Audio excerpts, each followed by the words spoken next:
thing. I am an author, and I write. I am an author. I feel like I say that with some sort of cigar in my hand. Hey, welcome to Chaffin Church Podcast, the Chaffin Church Podcast. Any imitators are just imitating. This is Ryan Thompson. My name is Marty Holman, and we are your hosts. I would like to see our imitators, by the way, now that you mentioned that. They're all over the place. Yeah. Who do you think would imitate us in a movie? In a movie. Oh, okay. Tom Selleck for you. I'm going to say Vince Vaughn. You're going to say Vince Vaughn. Vince Vaughn. Okay, you get Vince Vaughn. And then... Only because I get told often, at least before I went bald, or not before I went bald, before I shaved my head bald, I was told often that you remind me of Vince Vaughn. And when I had hair, it was more like... Oh, who was it? Like George Clooney early on. Okay. And before that, Fred Savage. Fred Savage. Growing up. I think I'm going to say Owen Wilson for myself. I was going to say Owen Wilson. You know, I was just watching Loki with him in it. And yeah, people have said that before. But Ben Foster actually is someone who people have said, you look exactly like Ben Foster before. A couple of years ago, I actually posted a picture on Facebook I photoshopped of Ben Foster next to me to see if and I actually have to say, I look a lot like Ben Foster. Who is Ben Foster? To be honest, it's one of those actors who I know I've seen him in things before, but I couldn't even tell you what he's been in. But, am I going to have to IMDb this? Yeah, you can IMDb it. But I do have to tell you, speaking of you and movies, you know, of course, we go back and edit and listen to our podcasts. Right. And I didn't actually listen to it before I put it on this week. I just did it. That's a dangerous game. It is a dangerous Marty. game. I'm assuming you did it, but that's also a dangerous game. Anyways, I listened to it, and there you were telling your story, and I was there, and I laughed my head off again the second time, maybe even more. Was it the wheelchair story? The wheelchair story. Yes, the wheelchair story. Correct. So good. Now that I call it the wheelchair story, it makes it sound so dark. We're not laughing about wheelchairs in general. Right. It was a very specific circumstance. Him on a movie set. Yes. Check out episode 13. So Ben Foster was on 310 to Yuma. Yes, that's where I know him from. Yeah. He was also in a show called Leave No Trace, or a movie. I'm not sure what that was. But he is best known for 310 to Yuma, The Messenger, Leave No Trace, and Hell or High Water. I have only seen him on, the only thing I've seen there is 310 to Yuma. So. But he did somewhat look like you. However, the picture I just saw, he was bald. Yeah, that's the other thing that I do not share with him. You have a full Swedish head of hair. I do have a full Swedish head of hair. You know, it is really hot in here today, and I'm jealous that I do have hair right now. I would much rather, I think, not have it at this exact moment. Even though the air conditioners are running, it's a little bit warm in here. Yeah. But to answer questions some of you might have, if you're thinking about coming to Chaffin on a warm day, the air conditioners do work really well until it gets above 90 degrees, and then it gets a little bit uncomfortable. I'm not. Yeah. Neither of us are sweating right now, at least from what I can see. No. But yeah, it's definitely warmer. You know. It's a warm evening that's supposed to break before next weekend. Yes. But you know, I wanted to revisit. This is kind of a mishmash of topics that we'll be dealing with today. I wanted to revisit the purpose of our podcast. I think that's so important. What episode is it? This is 14. I can't believe this is episode 14. But I think you're right. It is time to get back to the purpose. Just so we revisit that, so people know, generally speaking, why we do this. And also, last week, we received somewhat of a criticism. We'll just call it a criticism. And we're going to talk about that criticism in depth here as we start. And then we're going to talk about a book I wrote, a novel that I wrote. The only novel I wrote. It's called Flat Earth, and we thought it would be a good discussion to have on episode 14, which we'll lovingly call, Does Marty Believe in the Flat Earth Theory? I bet you're all on the edge of your seats on that question. And we'll have some chaff and good news as well. So the purpose of our podcast, I wrote down something real quick, and it's just basically to connect Chaffin Church to our community and vice versa, to connect the community to Chaffin Church. A lot of times when you drive by, and almost everybody in Holden drives by this church sometime within a week. Right? And sometimes if a building is there, and even a community building like a church, you know it's there, maybe you're not a part, but there are living, breathing people that commune and connect in that church building. And one of the difficulties is, and one of the things that church people sometimes do, is they separate themselves from a community because they're so immersed in their own culture. And we didn't want to do that, and we were kind of discussing as we moved from video that most of American churches had. From video services. Yeah, online video services, right. To services back in our building. We still wanted to have an online presence, but not an online presence like normal. And Ryan had come to me, and I'll let you discuss this. Yeah, so part of the motivation there, I'm just going to be completely honest, it was laziness on my part, because I'm not going to lie, there were a lot of late nights during the pandemic, Saturday nights. Anytime I tried to get into a new sleeping rhythm, Saturday night would ruin it every time, because it was a long process. It was to edit those videos. So we would record them sometimes on Thursday, sometimes on Friday, and if we were in a pinch, we'd record them on Saturday morning, and then it was a 5 to 6 hour editing process because they were all pre-recorded. None of our services were live or anything like that. I think we did that for a little while, a few episodes back towards the early on in the pandemic. Right.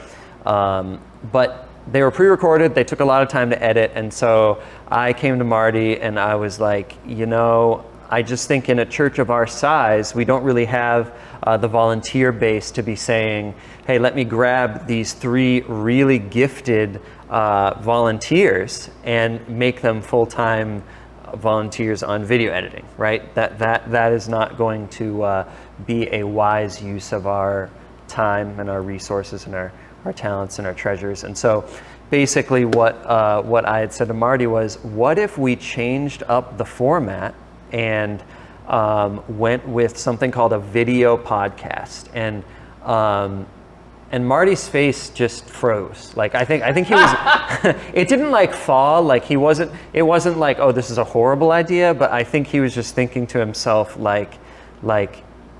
I know Ryan is a smart guy, but is this actually a good idea? Is that accurate? Yeah, I mean, I was filtering that in my mind, and I knew I wasn't calling it laziness. I mean, I understand strategic laziness. Strategically, I understand that people have you have a limit to what is possible, right? Right. And Ryan had put his blood, sweat, tears, time into the video, and it was very good, and it was very professional, well done. And I realized when we came back in the building that was not going to be possible. But how do we do that, and how do we continue, once again, to be strategic and have good content? And so I went to YouTube and watched some video podcasts, not just on YouTube, but also I listen to podcasts regularly. And I had listened to like Joe Rogan, who's probably one of the biggest podcasts out there.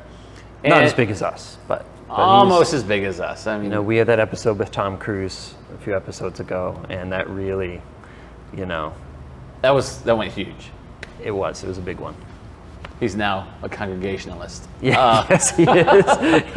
He moved from what's that cult he's involved in? Yeah, he's a Congregationalist. Church scientist. Yes, Scientology. Yeah, Scientology. Yeah. I am going to call this episode "Tom Cruise is a Congregationalist." That's right. That's exactly people will what flock. Anyways, so I began to get excited again. Like, this is something that we could do, and so. It's growing.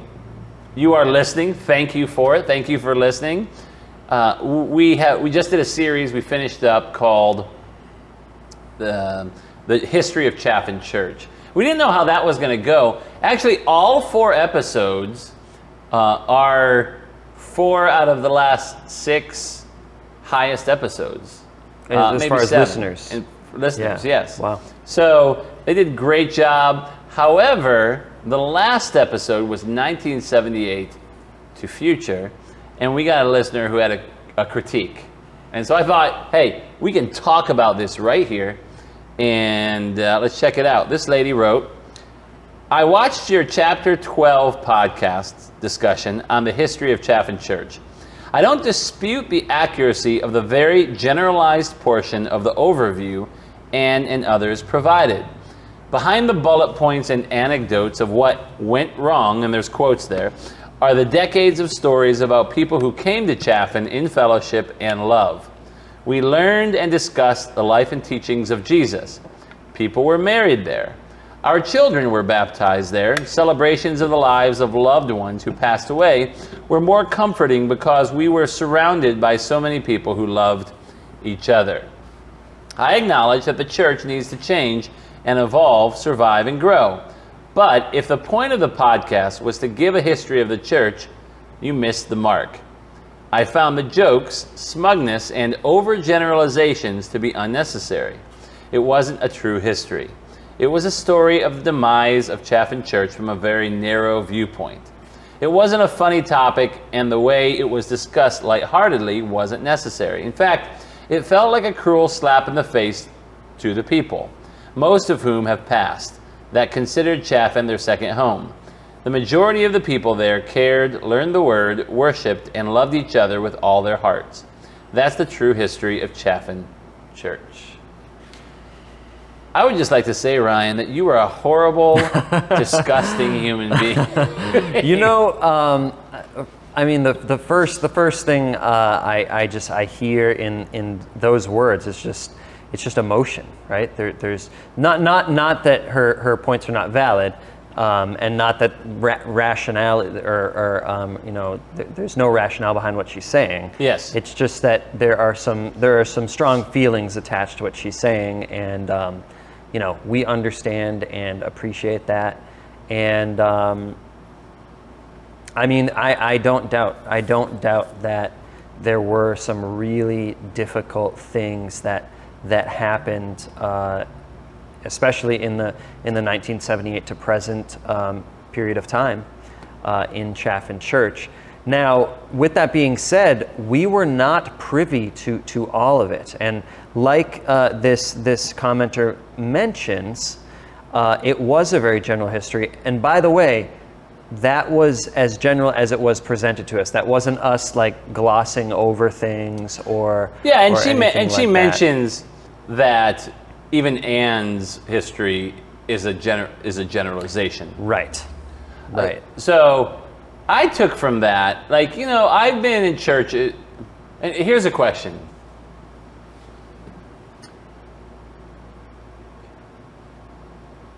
Should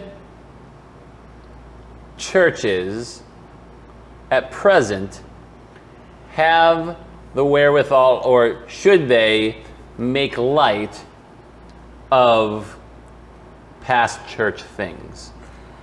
Well, I think a lot of that, the way people answer that question will highlight a major generational gap in the way the thinking on that occurs. So somebody from my generation, millennials, people who take themselves too seriously, I don't trust people who take themselves too seriously or who even appear to take themselves too seriously. And so if we can't laugh about our shortcomings and our histories, and even some really heavy stuff, I think in my mind as a millennial, that humanizes people in my eyes. It doesn't make them seem like a clown who is, making light of something that shouldn't be, whatever. And of course, there's always a line there, right? But that's just sort of where. So back to Dave Chappelle. Yeah, well, yeah. I mean, there are some people who cross it on purpose, right? But I certainly would not categorize us as doing that, really. So correct. I don't know. I mean, yeah. I don't know. What do you think? I've thought about it, and on Facebook, which is where this was presented, I gave the Chaffin Church response, like, thank you. We have a narrow viewpoint. We don't have all the information. Totally true. Right. I think you nail it when you talk about, and this is really the difference between those generations.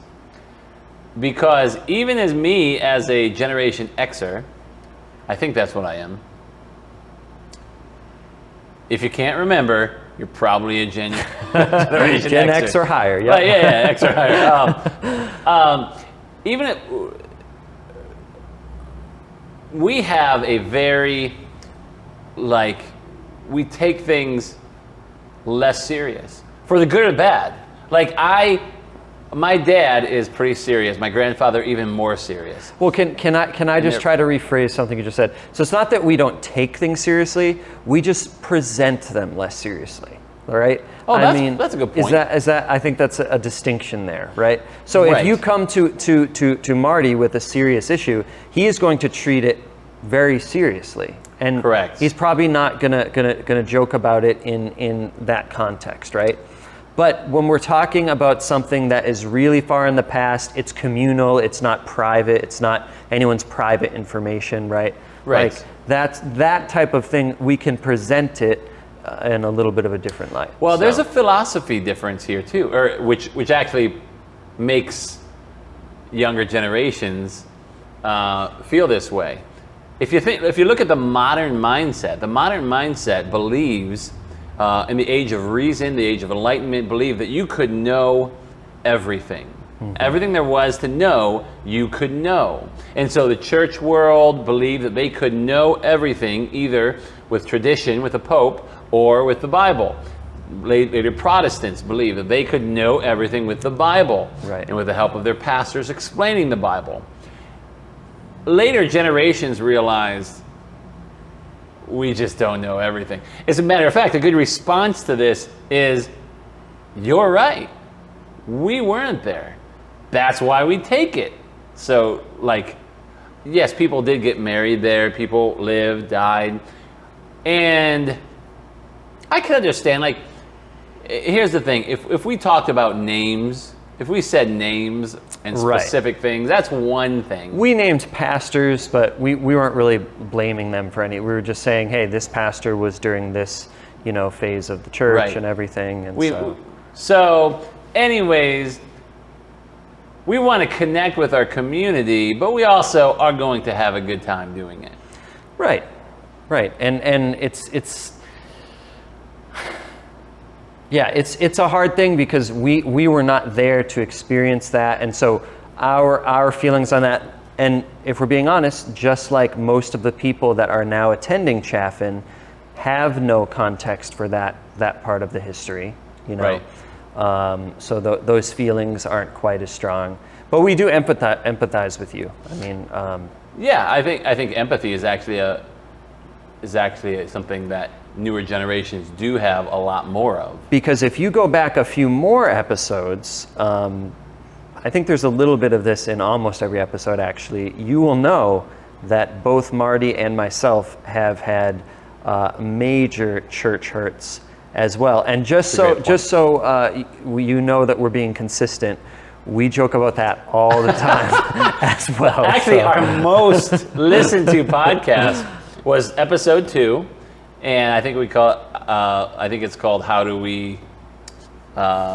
We United with Other Believers? It's episode 2, whatever it is. Yep. And Ryan and I talk about our early times together, and we made fun of ourselves a lot. Yeah, and we highlighted a very difficult moment in our friendship and in our professional relationship as well, where we got in a fight. You know, like that was hard. That was a really hard time for me. But I'm glad that we can laugh about it. Yeah. I'm glad that we can. I think it's important to know, too, that in all of that, I was right and he was wrong. He's probably more right than That's not true. That's not true. That was just me joking. And I don't want him to leave a Facebook message. Yes, I'm going to go on later and do that, yeah. Anyways, so thank you. Thank you for sharing that. And we want you to know that we do care about people in the past. This morning I sat with Dave Ellis, who's been a member here since he was born for 79 years, and just had an opportunity to talk with him. So we are not unempathetic to those who came before us, and we are thankful for them. We just know and are going to move forward with the future because we want this place that Dave Ellis's great-grandparents started and built in the late 1800s. We want this place to have a future. And thank you for the comment. Like, seriously, if you have a raw and a real comment you just want to slap on there, please do. We want to hear everything. Yeah. So please do. Cool.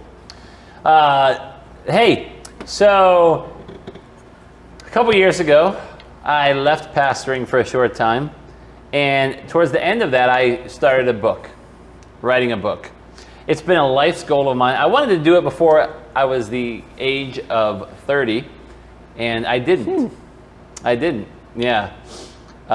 Mainly because I really didn't know how. Just to be honest, I had all these stories and ideas, and then our guest from last week, who is an author of several books, gave me some advice and mentoring in regards to writing, and he helped me write this book right here.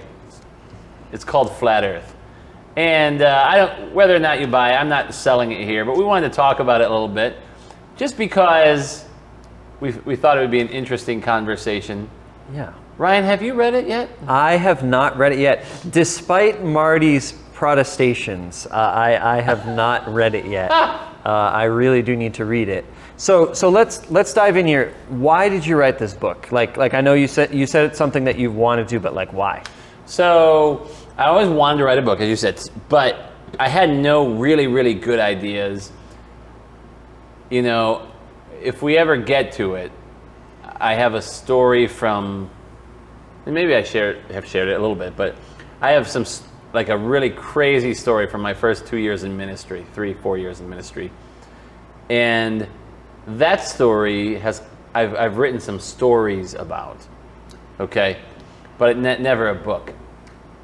And then in the summer of 2016, I was at a retreat with the staff of the church I was at. Should I name names here in terms of people who like it's not offensive to them? They were just. Oh yeah, I think that's fine. Is it okay if I think one of them believed in the flat Earth theory? Is that? I mean, I'm going to share. I'm assuming that if we do not have a listener this week who believes in the flat Earth theory, hopefully eventually we will. Okay. All right. So I sat with two guys. One was the main worship leader and creative director at Next Level Church. His name was Clint. Okay. And I can't remember his last name. And great dude though. And the other guy was in Concord, New Hampshire. His name was Pablo Lopez. And we were discussing, they were discussing the flat earth theory. And I had heard a little bit about it. I had seen a video once, and I was like, okay. But as they were discussing, it sounded exactly like they believed this thing. And I was like, guys, do you believe in the flat earth theory? One of them was like, yeah, I think I do. And the other one was like, nah, I don't know. But I think he was saying that to save face. It felt like he believed it as we talked in this thing. So, we talked for 3 hours that night. And one of the questions I asked was this: if this was so possible, what kind of person would go out, hijack, get a pilot's license, whatever, a plane, and go attempt to prove this theory? It seems like it wouldn't be that difficult. A couple of years before. How did they respond to that? Well, they were like, well, people have. You just haven't heard about it. I was like, okay. And basically they said, one of their thoughts was that in the longest running, and I don't even know if this is true, I didn't check it, the longest running treaty among the nations of the world is a 1951 treaty where where all the is basically saying that nobody owns Antarctica. No, yes. It's only for scientific exploration, right? And that's it. Mm-hmm. And they're like, why is that? I'm like, because you don't want to go to war over Antarctica? And they're like, no, because they don't want us to know. And that kind of talk is like, it kind of wigs me out. Right. It's the conspiracy theory, type stuff that that flat earthers are sort of known for. Yeah. So I had just finished like a year or two before the show House MD. It's a good show. Right, it's a good show. And one of the things I learned is that really good shows have far out there characters that you kind of feel for in some way, right? Like House was this jerk of a person who in some way you almost cared for and pitied at one point. Right. So I created this narcissist. On paper. I'm God. No, on paper, I created this narcissist. And basically, this narcissist attempt to prove was really into conspiracy theories in general. Mm-hmm. And the narcissist intended to prove that there was the flat earth theory was true. And that was the narcissistic. And the narcissist could not be wrong. At the same time, the narcissist is in a relationship. And narcissism in a relationship, apparently, unless you're in government,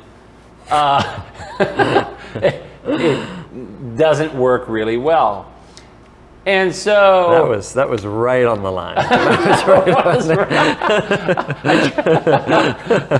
So, anyways, it was so I just wanted to write this idea, like what happens if someone attempts to prove something like this and will go to whatever means possible to prove it, and at the same time the relationship is crash landing. Right. To make a pun. Right. And in all the relationships, really. So that's what the book is about. It's really about faith and a lot of Christians have claimed to have faith, And excuse me. Excuse me. Bless you. And at the same, I think that's the first time I've ever sneezed on this podcast, as I said. There's time for everything. Yeah. And at the same time, sometimes they rant about conspiracy theories and not knowing things. And so one of the problems I had and I thought about in writing this book is, isn't it okay to not know things? Isn't it okay if there are things that you don't have control of? But unfortunately, a lot of people, now not everybody, but a lot of people who are really into flat earth and conspiracy theories in general, their problem is they don't know the information. That's what Christianity is. You don't know. So that's what the book is about. We see things as through a veil, right? Like some of the language that Paul is using about mystery, spiritual things. Yeah, there definitely is an aspect of Christian mysticism, right? That sense of there's something going on that we just can't really fathom. That I think, especially evangelicalism, is just missing. And actually, this is something I think that the Catholic Church does very well. Something that you hear Catholic priests say a lot is God works in mysterious ways, right? This is in a lot of Catholic prayers. And, I think it can be tempting for some of us to look at that as like, oh, that's just their way of explaining away, when they just haven't studied or whatever, right? Yeah. But no, I actually think there's a lot of wisdom in that. One of my seminary professors used to say, it's almost like you're flying a plane, and especially with like fundamentalists I think he just focused on the fundamentalists, but I think I want to add evangelicals to this as well. But we all want to land the plane as soon as possible. We're flying a plane. I agree with that. We all want to land the plane as soon as possible. But the thing is, like, you have plenty of fuel. It's just like you can keep flying. It's okay. It's okay not to land. It's okay not to land the plane yet. You know. And so, I have not read Flat Earth yet, but now that we get to talking about it, I actually really am excited to read it. Now, and can we just tell the story about the coincidence that sort of happened with this book and my friend, the filmmaker? Yeah. So do you want to tell that story? No, go ahead. You know better. So I have a friend who's a filmmaker, and actually, it was either last episode or the episode before. I think it was episode before. I told a story of one of the films that I was on set with him making. This is the wheelchair that we just talked about. This is the wheelchair story that we just talked about.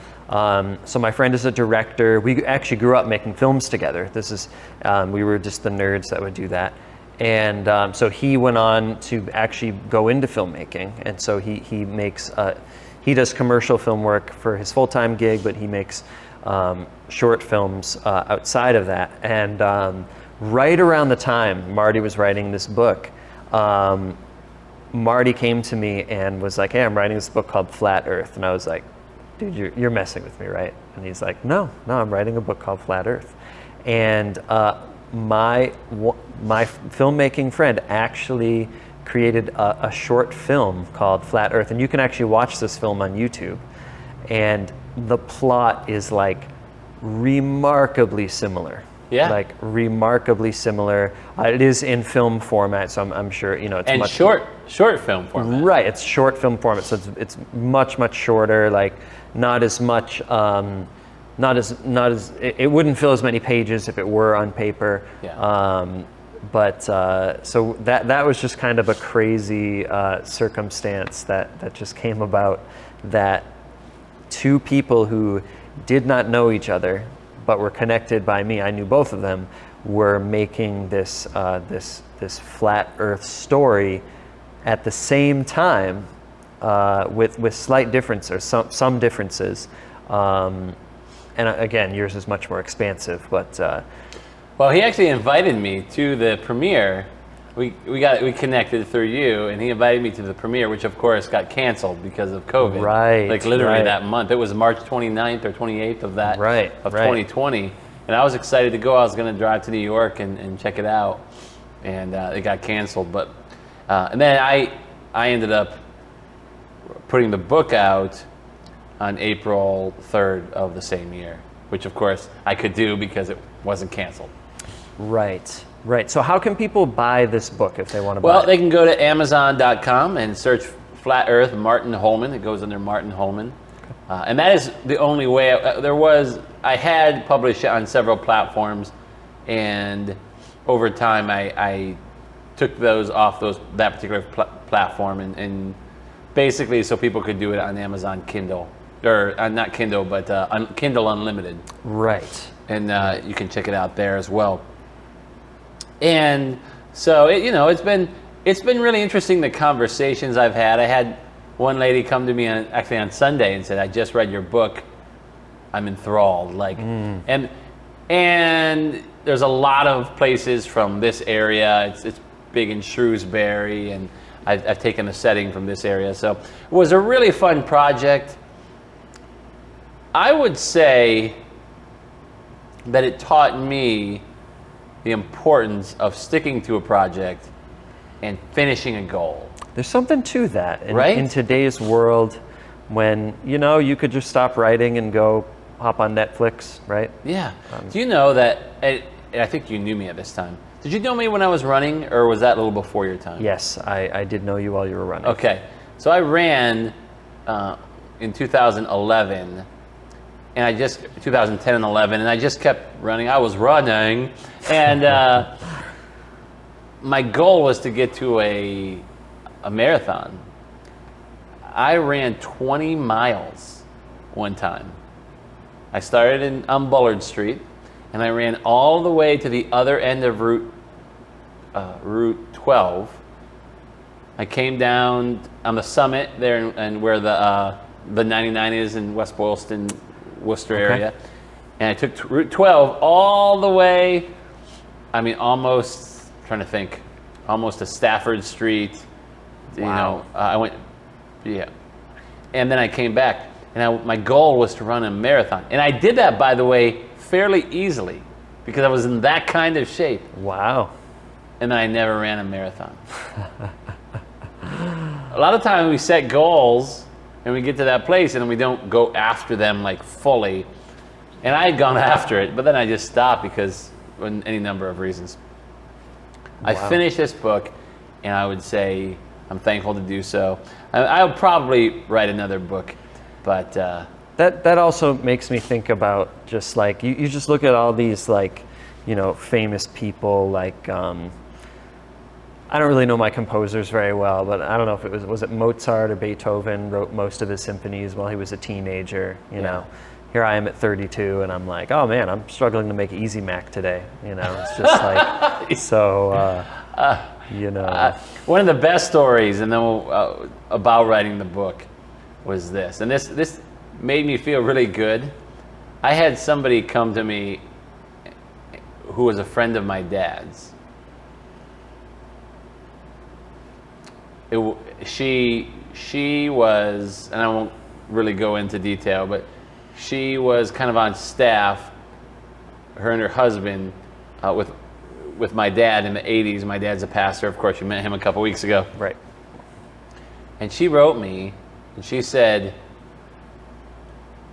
"Has your dad told you about my life?" And I was like, "What?" This is a lady I really don't talk to. We were Facebook friends. I like pictures of her grandkids and all that. She likes pictures of my kids. She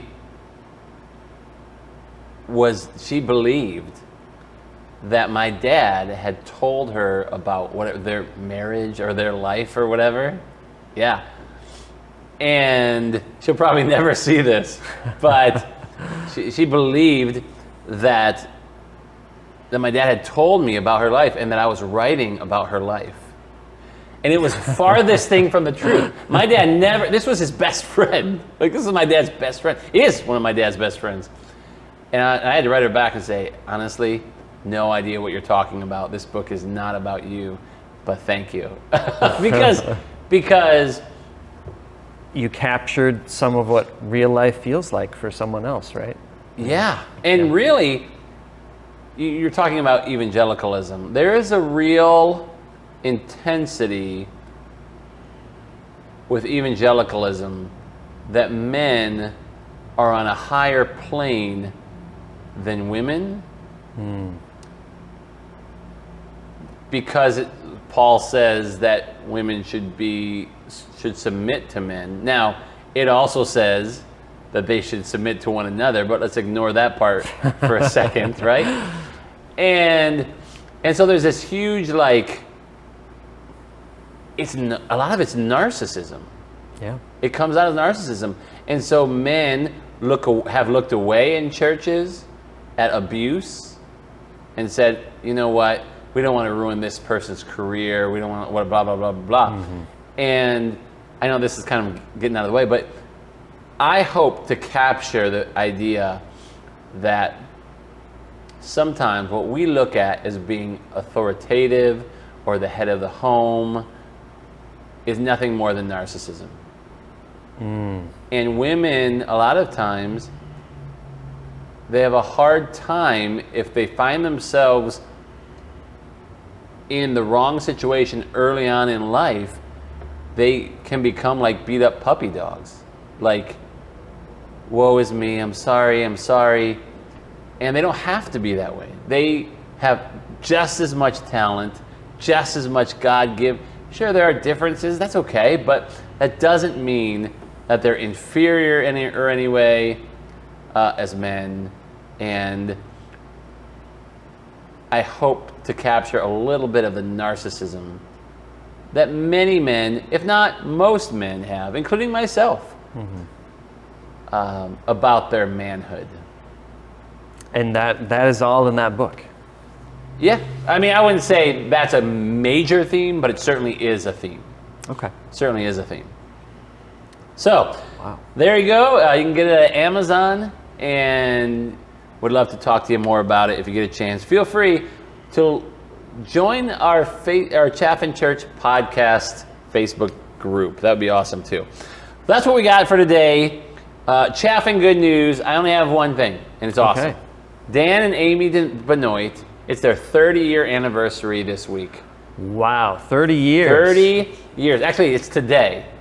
So Congratulations, Dan and Amy. Two great people, amazing people. Amy's a teacher here in Worcester. Dan is our church drummer, and amazing dude. So congratulations, you two. We're thankful for you. And that is Chaffin Good News. If you wouldn't mind taking a second and subscribing to either our audio podcast or our YouTube channel, or you can just regularly attend the services at chaffin.church. We'd love to have you there. You can also download the app, Chaffin Church app, and then rate and review our performance today. This is a performance, right? We're performing. Of course we are. It is. It's a type of performance, yes. So Ryan and I are performing. Next week, Mr. Coach Dan Wild will be here. You know, you mentioned this to me earlier that Dan Wild was going to be there. I am greatly looking forward to this. I have not spoken with Dan in a long time. Well, I mean, it must have been. So you went to high school with him? You know, I did. He was a year older than me. Okay. And we basically interacted like zero, not at all. I have some jokes that are coming next week for that. Just be ready. Oh, I'm always ready for your jokes. I'm always ready.